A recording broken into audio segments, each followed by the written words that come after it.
Change is an essential part of being a musician. Adapting to new sounds, discovering what fans like and dislike. Great artists live in a constant state of flux, adapting to the world and, perhaps more crucially, changing to challenge themselves. Some artists find their niche and stay there, comfortable and predictable, but Insomniac has gone in the opposite direction. The New Jersey producer, known for his mind-bending production style fusing genres and samples alike, has dedicated 2025 to redefining his musical identity. No longer is he Insomniac the DJ. He's Insomniac the rapper, producer, vocalist, tackling all sides of the hip-hop landscape. One of the key things that I think a lot of people will have noticed is you've really put an emphasis on your vocal side this year, doing more rapping, doing more vocal work. So my first question would just kind of be, what encouraged you to kind of make that jump? Right. I think it was really from like encouragement from people I've worked with, like especially Sin, Big Noah, House of Incredible Skills dudes, Daryl as well, Anwuka, really just people I've worked with who kind of have inspired me and encouraged me. Also, it just felt like something I've always kind of been interested in. I've been writing silly little fun things since before I started working on music, really. I wanted, as a kid, I wanted to be a writer of some sort. So for me, it was kind of a natural progression. And also, I'm competitive and I like to try different things and have different experiences. So it's like, hey, you know what? Why not? It's audacious and silly to think of, considering dude in his 40s or whatnot. But it's fun and it's been gratifying and challenging. So is this year like the first time you've made like a proper try at it, or have you like tried doing vocal stuff before? It's really the first time I've made any sort of legitimate attempt. Like in the past, I've made music with people.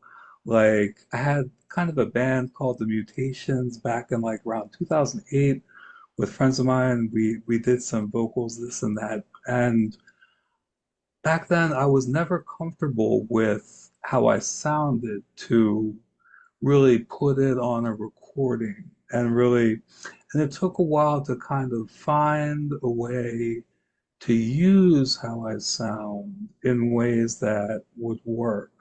And I think it was honestly around 2018, 2019, I got heavily into like DJ Screw tapes on YouTube. And that's been actually a huge inspiration for me because I started out a big Wu-Tang fan, of course, and like kind of the New York boom bap world. And that was my hip hop uh, lexicon. That was my hip hop uh, world for a while. But then stretching out over the years, and then once I got into that, like screwed up like Houston scene, found kind of an outlet for maybe that more sing-song kind of syrupy, little melodic storytelling, but also like kind of relatable, kind of like down to earth style. And so it made me feel like, oh, okay, like, I don't have to necessarily be like the most fiercest battle rapper or like, the most toughest or whatnot. I can simply try to tell relatable stories or come up with characters and rapid characters or something like that. And would you say that you approach music differently as a vocalist compared to how you would as a producer? I would say for the most part, because the reason I say that is because if I'm working on someone else, like vocalizing over someone else's production, for example, I really enjoy that. It actually is a lot more liberating feeling, and that's something that becomes addictive, is because you don't have to concern yourself with every little setting, every little adjustment on the instruments and everything like that. You can just work with it and take it as it is. And so it really is kind of almost a more natural in a way connection with the music that way. But The reason I say mostly is because once I've done vocals or something like that, then I want to really jump back into the production aspect and like kind of tweak it and fine tune it and like help myself out as much as possible because, being someone who's not ultra experienced, it's like, I might need to adjust the mix a little bit here and there, do this or that. Um, but yeah, just to make that final product. And obviously on one of your last records, Husky, and then this upcoming EP you've got as well, that like does show you like working over instrumentals that you didn't like make all of them yourself. It's like what was that a bit of a surreal experience doing that? Oh, that was honestly, it's an honor. It's an honor that people like Wizard Gunblock and Gamarad want to work, are willing to like, put up with what I come up with. My goodness. So it's been gratifying in that way, and really exciting. Really like getting a present, like getting a gift. To like I look at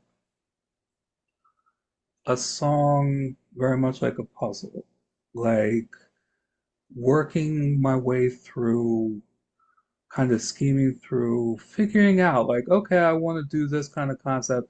How do I make it all fit together? And so being sent a beat from someone else is like, especially somebody I really am impressed by, is like being given a new toy or a new puzzle, a new challenge. And it's like, ooh, I get to kind of strategize something new. So it's like a real treat when hey, getting to work with anybody. And thankfully I've been connected to a lot of really exciting artists and producers. And I was looking back while I was writing for the questions for this. I was reading our previous interview, which was almost 3 years ago now, which is crazy. But when I was reading that, I was looking at there was a section where you talked about collaboration and how when you're working with someone else, you kind of try and adapt the atmosphere of your production to kind of fit with you said to accentuate the vocalist. So I'm wondering Hmm. now with like the kind of inverse of the roles, with you kind of sometimes playing more of the vocalist rather than the producer. How do you kind of approach collaboration? That's interesting. I look at it as a way, just like you said, like the inverse of that. Whereas if I'm producing, I'm going to try and make something, going to try and mold it in a way to their style or whatnot. Similar way with working with someone else's production, and that's part of the fun challenge of it, is what side of things that I can come up with. What should I bring to this? Does this sound like it should have a little story? Does it sound tense? Does it sound thrilling or scary? Or does it sound lighthearted fun? And trying to adjust accordingly. And so I would say that I try to bring me, but tailor made to what their sound is. Just kind of balancing out just the same way I would if I was producing. And you've alluded to it a little bit, but do rapping and vocals and production like fulfill you in different ways? Absolutely, absolutely. And I go through phases. I go through phases where sometimes I want to write a lot and feel real charged up about that. Other times it's with beats and production and remix. Like right now, I'm in a little remix phase. I just feel excited by doing remixes and it feels comfortable. So I really do change a lot depending on what the need is. It's funny because with vocals, I mentioned before, it's addicting. Absolutely.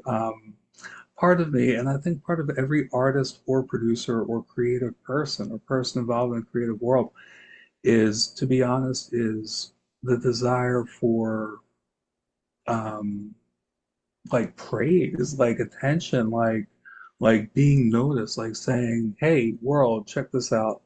And I think that being a vocalist I mean, it's just about the most direct way you can communicate with the world. And so sometimes I feel like that. Sometimes I want to scream messages to the world and get up on a soapbox. And sometimes I just have that other feeling where I'd rather kind of step back from engaging with the world at large and just kind of make the scene for somebody else and play it cool. So it's kind of like depending. Um, I don't know if it's the phase of the moon or what, but depending on what's kind of my need at the moment.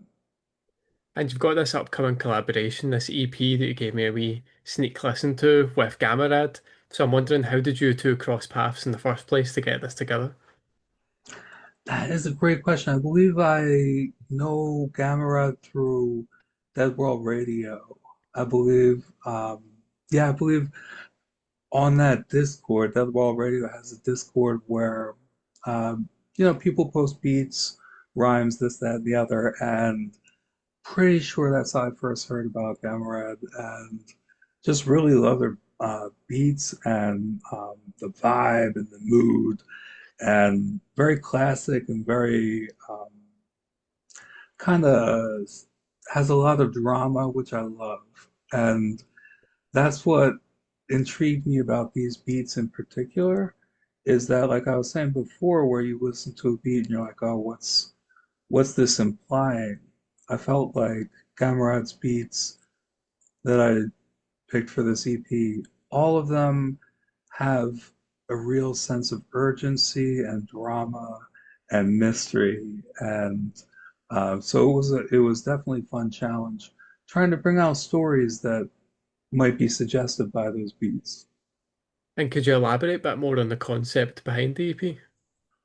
Absolutely, absolutely. So I think the first track I did for it, the first track I wrote was The Pharmacist, How Many Licks? And I was like, because I was listening to the beat and I was like thinking the chorus in my head, it just popped into my head listening to it. And I was like, man, yeah, this sounds like, I mean, this kind of has to be the chorus for this song. And I was like, I'm not a tough guy. I'm not some like, uh, how, trying to push weight or whatever. I'm not that guy. But like, then I was like, oh, one of the things I love about songwriting is that you can be anybody. You can play a character and you can have free reign to do that as long as it's not like completely, unacceptable or whatever, but within reason. Um, so I was like, okay, I could write this like storytelling song about this guy who's a badass. Wait, let me add some like balance it with like real, down to earth things. And I was like, oh, I love concepts. I'm like a big concept, big idea type of person. So as soon as I had that one idea, I was like, oh, well, why not just do a whole like EP of songs like that where it's like concepts of people who were kind of like, imposing or dangerous or whatever, and just kind of playing these characters and getting into these roles and just kind of examining, getting into their heads, seeing what makes them tick, seeing how I could explain it or how they would present themselves, like and trying to present a different vocal, cadence or rhythm or presentation or pitch or whatnot on these tracks to give it a little different personality on each one of these tracks. And how did you get in the headspace for all the different characters? Yeah, it's almost meditative. What I'll do, I'll of course listen to the beat on repeat, things like that. Just think about concepts like with the CEO, for example. I went through a lot of different ideas. First, I was thinking I was going to write from the headspace of some guy who's like super high achiever and he's all loaded up on these different pills and prescriptions and he's hitting the gym at 4 in the morning, he's all zoned out and he's kind of like dead to the world and blah blah blah. But then I was like, that's a little too that's like been done and it's not really breaking anything or showing anything. But like then I was thinking about like I work for a pretty big company and like thinking about people like Elon Musk and stuff and the way that they think and seem to communicate their big idea, big picture. They're always thinking big picture. They're not thinking about the little details. They're not, that's not their problem. They're like talking about what continent do we conquer next or whatever. So, and when at my job, when you get like emails from like the CEO or whatever, it's like generalities and concepts and things. And so I was like, okay, these people have a sense of like fate.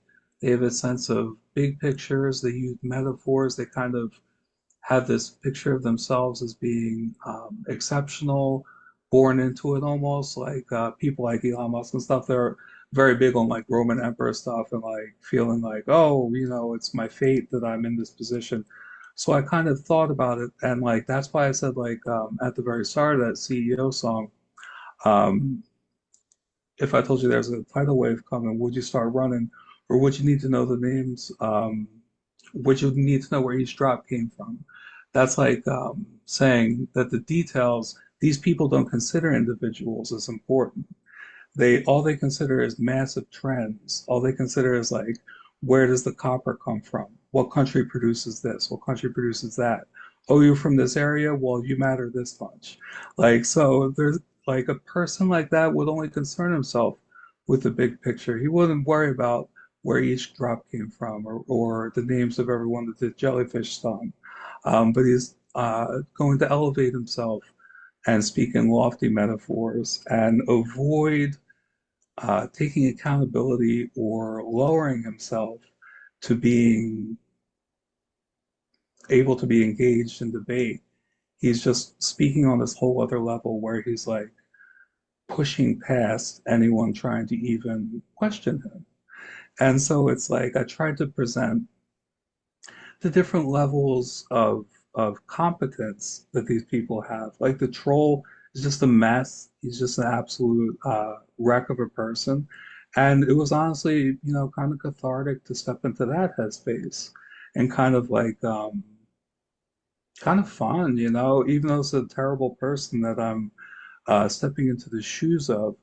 It was an interesting experience because it felt like I understood them for a moment. With this EP, like you mentioned that catharsis and that kind of feeling of concentrating what might be frustrating you and what you see in the real world into these different sort of characters. So I'm wondering, how does that compare then to your creative process going into another project like Husky, for example? Right, right. With Husky, it was, yeah, absolutely very different, very different. It was more, with Husky, I felt more, I was putting together like a cohesive flow, like basically taking what Wizard Gunlock, uh, would throw at me and trying to like, okay, I can turn this into this, I can turn this into that. And really just indulging, um, really just trying to indulge my playfulness with Husky in particular. I really wanted it to be kind of loose and kind of playful, kind of showcase that side of me, and also the fact that it was a collaboration, the fact that it was like Wizard sending me these beats really made me want to kind of impress him too. Like I was talking about how artists and producers, we love attention, we love all that good reaction and stuff. So it was almost like a game of one-upmanship where I was like, ooh, let me see what kind of things. Then after we had a few songs together, then I started thinking about structure and like, okay, I need one or two more songs that are kind of this kind of feel or kind of a little more intense. Because I had like the last couple songs coming home and the music's gone. Had those set pretty early. And I was like, okay, I don't want it to get too downbeat the whole time. So that's when I did like New Flow, reached out to Doc, was like, okay, let's get some more upbeat energy going on this. So with that, it was kind of trying to make like a more like a up, down, all around uh, experience rather than the new EP Brief Interviews with Dangerous Men, where it's more about a single kind of tone or a single row that you're gonna be plowing, as opposed to Husky, is more varied with the emotions and try to present more different sides of it. And you alluded at the beginning to the fact that you do have a lot more different things in the works that we could see in the horizon. One that I know of, I'd like to touch on first since I already know about it, and that would be Extra Large Icons, your upcoming project with Onwuka. So, what can you tell me about this upcoming collaboration? Yeah, that's gonna be super fun. And of course it's gonna be fun because Whoop is involved. We got the beats pretty much set. Might add one or two things, who knows? But we got the set of beats. It's super varied. It's gonna go from man some fun, jazzy, funky things. There's hard electronic textures going on, boom bap, there's synths.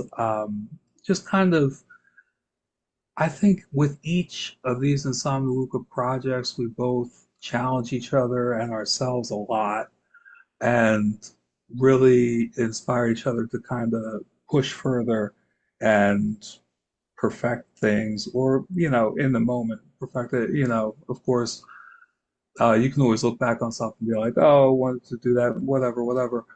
But to make it true to the moment, and I think each album I wanted to be more exciting and more fun and more colorful and exuberant and like, just grab it. Like, I'm always inspired by, by the classic like concept albums of the 90s and everything.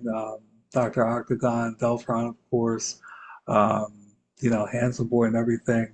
And just I think the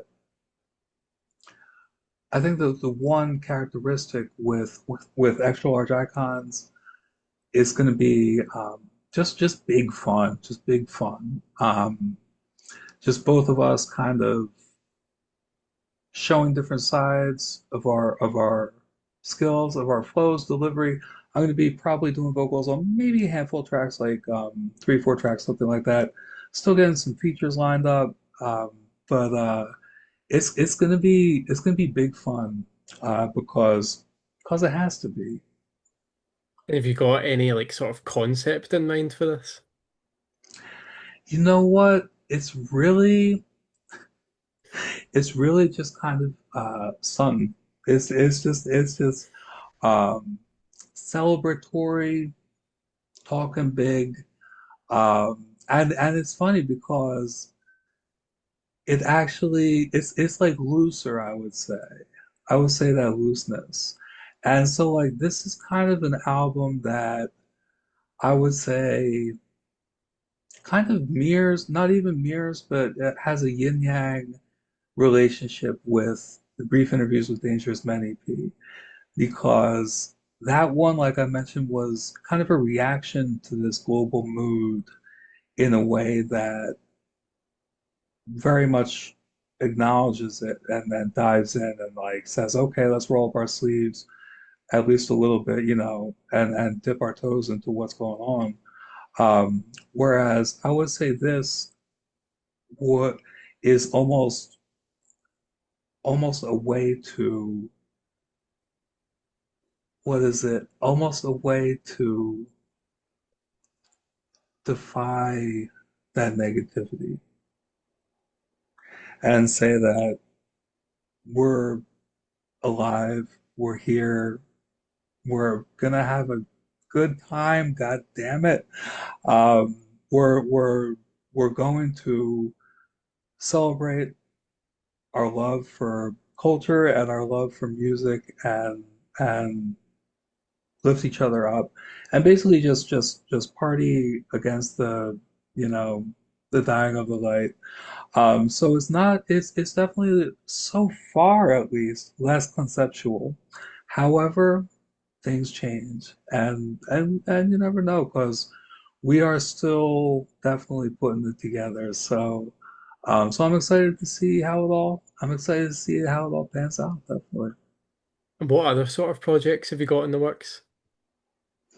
Yep. So the House of Incredible Skills, we're putting together a compilation.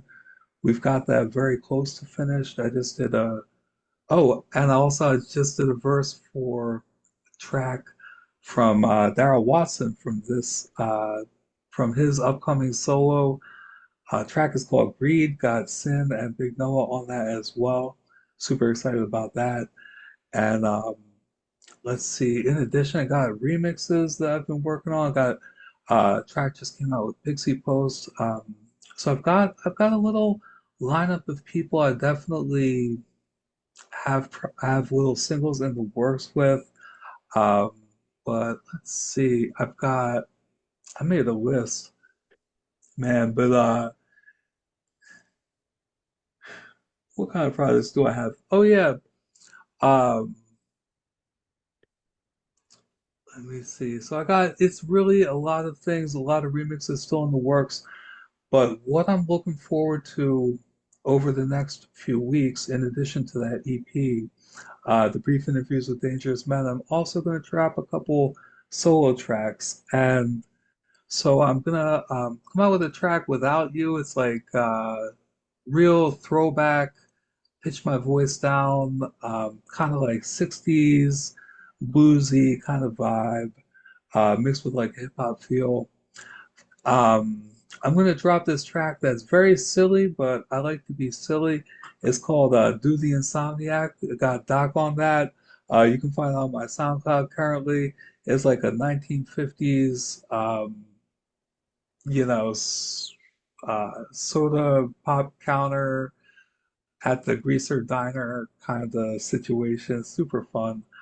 Um, and so like beyond that, I've got some solo things that are very much in the works with my own production, but it's interesting that I'm really looking almost for something new.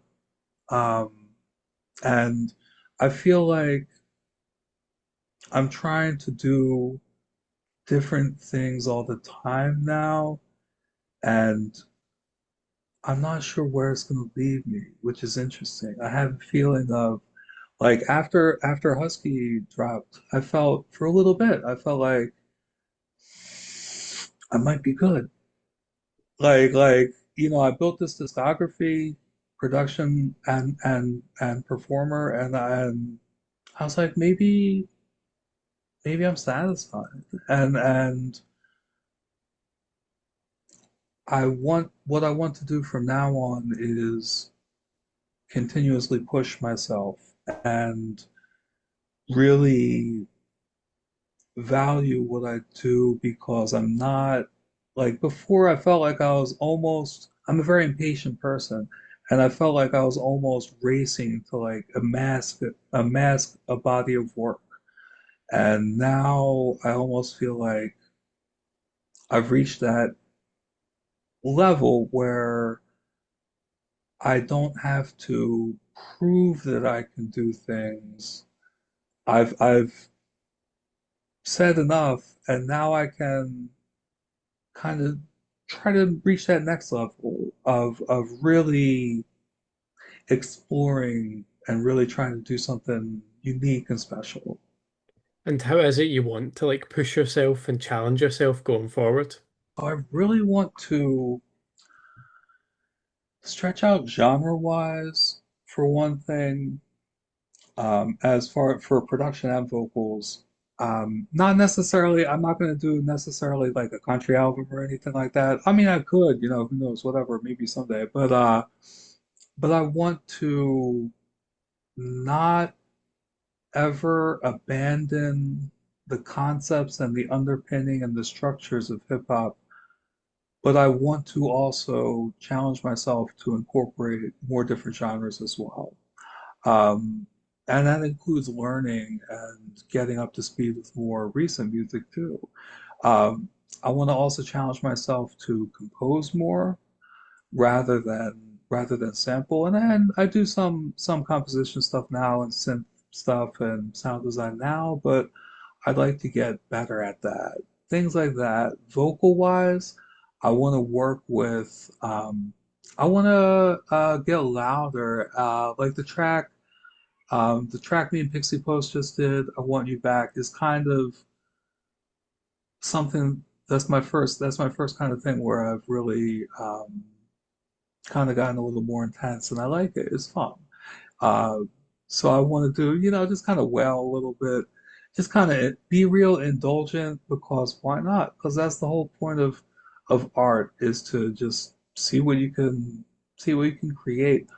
But so really, I want to challenge myself genre-wise and also as a vocalist to really see what I can achieve.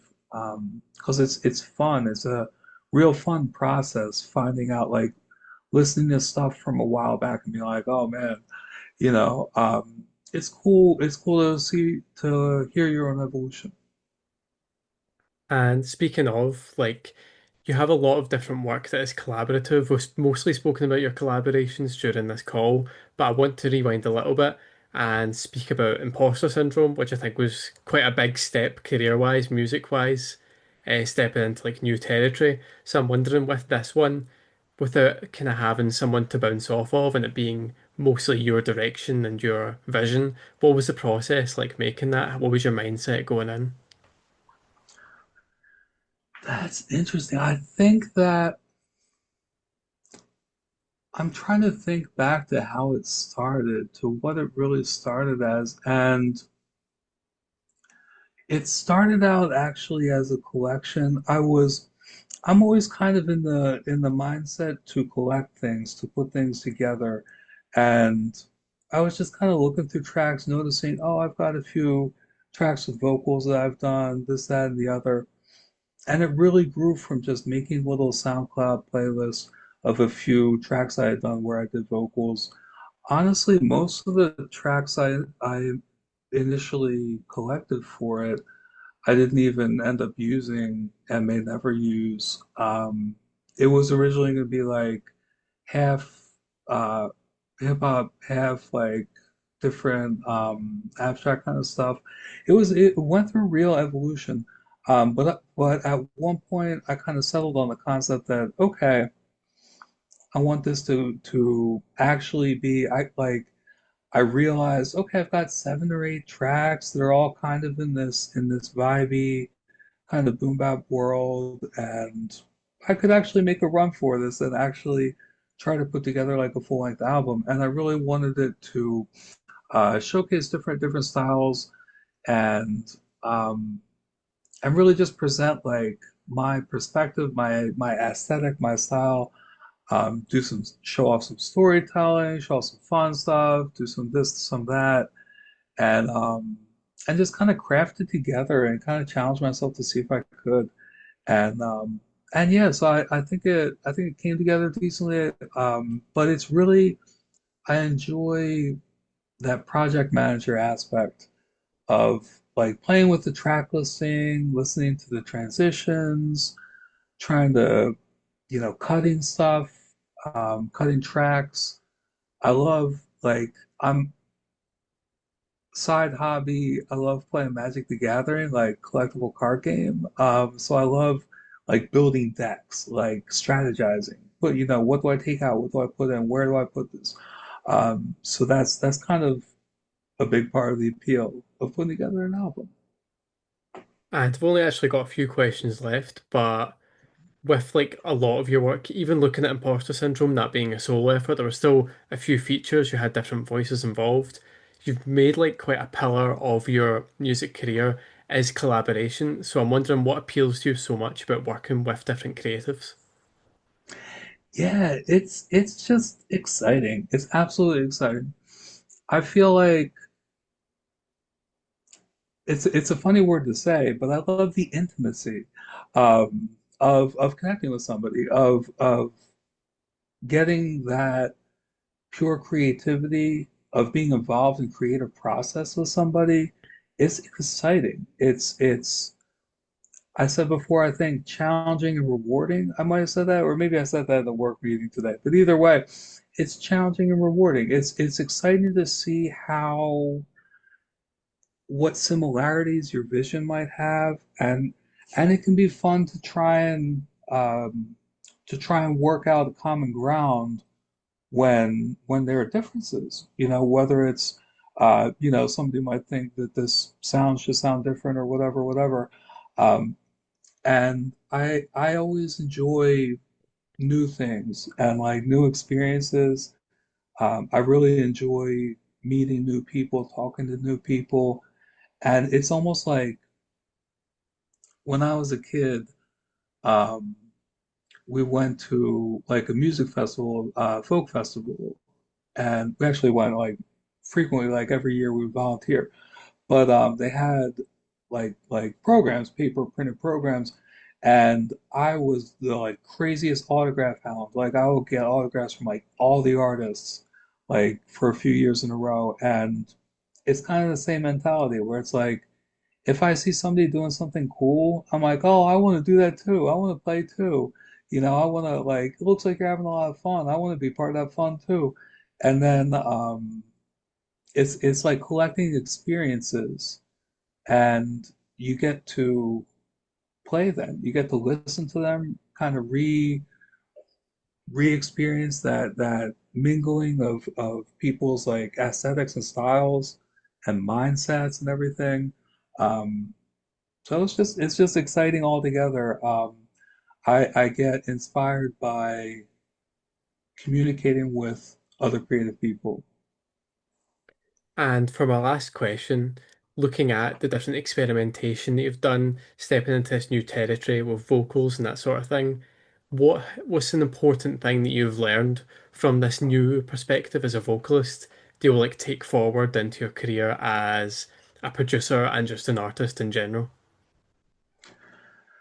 That is a great question. I would say I've learned a lot about something I didn't realize when I was just producing, which is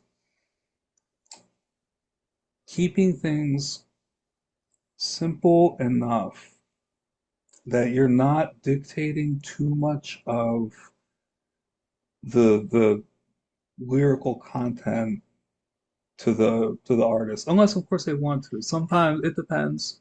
Sometimes an artist will want you to present them with a concept or with a specific guidance, but in general, uh, trying not to micromanage too much with how the song is going to play out, because it can be a tendency. Like I get so excited by a song when I'm starting to work on it that sometimes you want to just fill in everything in the instrumental and all the drama, all the ups and downs, all the twists and turns, just draw it out, the whole thing. And then by the time the vocalist gets it, they're like, well, what do you even need me for? Like it's already going up here, it's going down here, it's going all around and sideways, and it drops out, and it's like you're already there. You already sketched out the whole song practically.